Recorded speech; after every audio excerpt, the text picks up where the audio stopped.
سلوا التاريخ كم مجدا سطرنا على صفحاته وبه تغنى. استادان نهایت محترم و قابل قدر، روز گذشته ما در رابطه با مقدمه و پس منظر و تاریخ افکار باطل صحبت‌هایی داشتیم. در نتیجه ما روز گذشته خود را 3 درس را در 3 جمله من خلاصه میکنم. اگر امی 3 جمله را از درس 1 ساعته ما بفهمیم، انشالله العزیز از سمینار استفاده کافی و وافی و شافی را خواهیم داشت. اول از پس منظر تاریخی افکار ادیان باطل، ای را ما اثبات خواهیم ساخت که افغانستان در طول تاریخ تحت سیطره و اشغال هیچ فکر و ادیان باطله و افکار باطله قرار نداشته. هرگاهی که این افکار وارد این مرزبوم، این ملت آزاده داخل شدند، با عکس العمل‌های شدید روبرو شدند. دوم باید گفت که کمونیسم پدیده هست که عاری، توهی و خالی از اخلاق هست. کمونیسم به نام اخلاق، دیانت، به نام مروت، جوانمردی در قاموس خود هیچ چیز ندارد. در کمونیسم کافی است که همه قدر بدانیم که در کمونیسم اخلاق نیست. و پدیده نشنالیسم اولین بانی و کسی که نشنالیسم و قوم پرستی را مروج ساخت ابلیس هست. بعد از ابلیس شیاطین انسی که نماینده های زمینی ابلیس هست و ابلیس را کارش بسیار راحت و آسان ساخته. او در رأسش انگلیس بوده، پیر استعمار. به بسیار آسانی انگلیس توانست که پروگرام های ابلیس جنی را در روی زمین پیاده بکند. با شعار فرق تسود و فرق تسود، تفرقه بیندازن، حکومت بکنن. این شعار ابلیسی و شعار انگلیسی هست.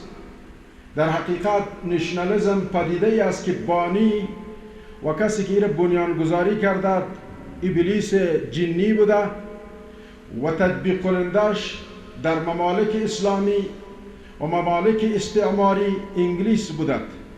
ما فقط از نشنالیسم کافی است همه قدر بفهمیم که وقتی که یک فکر باطل بانیش و کسی که در رأس از او و ریشه های از او را رقم زده ابلیس باشد، کسایی که از فکر نشنالیستی و فکر تعصب و قوم پرستی پیروی میکند، اونها باید یک تجدید نظر در فکر خود داشته باشند که ابلیس با این کارشان بسیار خوش میشد.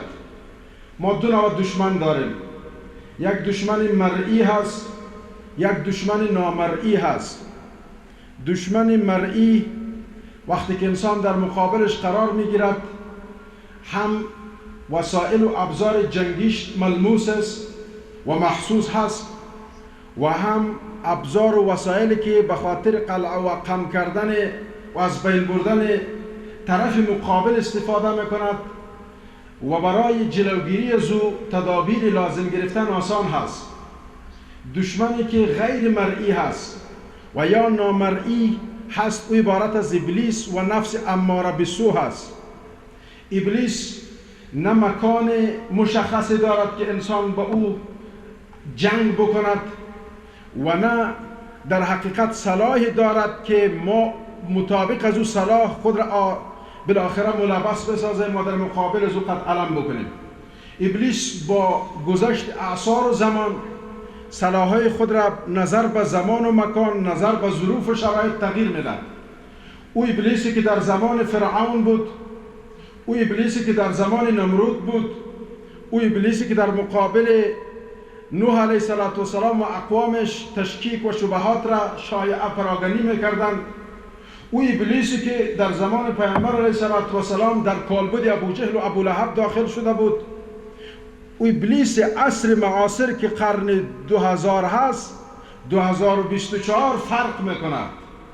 او ابلیس امروز کامپیوتر را بلد هست، امروز وسایل و ابزار و وسایلی که به خاطر از بین بردن زیرساخت ها استفاده میشد، این ابلیس کلش بلد هست. پس ما باید تلبیس ابلیس را بفهمیم. ابن قیم جوزی رحمت الله علیه کتاب را به نام تلبیس ابلیس نوشته و این دشمن نامرئی را به معرفی میگیرد. این دشمن نامرئی گاهی وقت عقاید باطل را برای انسانها زیبا جلوه میدند.